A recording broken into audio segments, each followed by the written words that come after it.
Hello मेरे प्यारे बच्चों। आप सब अच्छे से अपनी पढ़ाई कर रहे होंगे, है ना?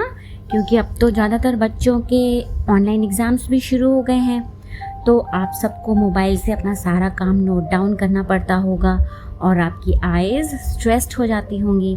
तो आप सब अपनी आंखें बंद करके मेरी कहानी एंजॉय कीजिए। आज मैं आप सबके लिए एक बहुत ही डरावनी कहानी लेकर आई हूँ, जिसका नाम है जंगल में पीपल की चुड़ैल। तो डरावनी कहानियाँ सुनना आपको पसंद है कि नहीं? अगर नहीं तो भी सुन लो, और अगर हाँ तब तो मज़े से सुनो। तो क्या होता है कि एक बार दो दोस्त शाम के वक्त एक घने जंगल से गुजर रहे थे। दूर दूर तक जंगल में चारों तरफ अंधेरा ही अंधेरा था। उन दोनों का नाम सुमित और रवि था। सुमित भूत प्रेतों के बारे में बहुत कुछ जानता था, इसलिए उस जंगल को पार करते वक्त सुमित को डर भी बहुत लग रहा था। लेकिन रवि एक बहादुर बच्चा था, पर फिर भी रात के अंधेरे के कारण वो भी जंगल के जंगली जानवरों से डर जाता था।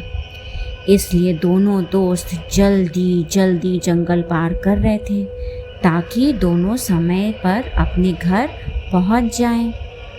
उन्होंने गांव के लोगों से ये सुन रखा था कि जंगल में ज़्यादा रात को सफ़र नहीं करते, क्योंकि जंगल में एक पीपल का पेड़ है। उस पेड़ पर एक चुड़ैल रहती है, जो अभी तक गांव वालों को नुकसान पहुंचा चुकी थी। साथ ही वह उनके पालतू पशुओं को भी खा जाया करती थी। ऐसे में दोनों दोस्त अब डरे हुए थे और तेज तेज कदमों से जंगल को पार कर रहे थे।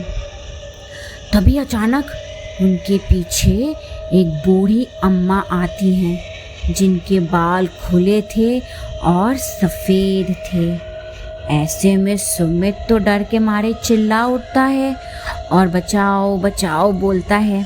लेकिन उसका दोस्त रवि उसे बोलता है, कोई बात नहीं, ये तो केवल बूढ़ी औरत है। वह जैसे तैसे सुमित को चुप करवाता है, लेकिन दोनों ही बहुत डरे हुए हैं कि आखिर इतनी रात को ये बूढ़ी अम्मा यहाँ कर क्या रही है। रवि थोड़ी ताकत जुटाकर उस औरत से पूछता है कि आखिर तुम कौन हो और इतनी रात को यहाँ क्या कर रही हो? क्या जंगल में तुम्हारा कोई घर है? रवि पूछता है। तभी वो बूढ़ी औरत जवाब देती है, हाँ, यहाँ पास ही मेरा घर है। क्या तुम चलोगे? वहाँ मैं तुम्हें बहुत सारी मिठाइयाँ खिलाऊंगी और खिलौने भी दूंगी। रवि हाँ बोल देता है, हाँ हाँ चलो चलें। लेकिन सुमित को उसके पापा मम्मी की बात याद रहती है। उन्होंने उसे समझाया था कि हमें रास्ते में किसी से भी कोई बात नहीं करनी चाहिए और ना ही उनके द्वारा दी हुई कोई चीज़ खानी चाहिए। हमें कितनी भी भूख लगी हो, हमें घर आकर ही भोजन करना चाहिए। इसलिए सुमित चलने के लिए मना कर देता है कि मैं नहीं जाऊंगा, मेरे माता पिता मेरा इंतज़ार कर रहे हैं, मुझे घर जाना है।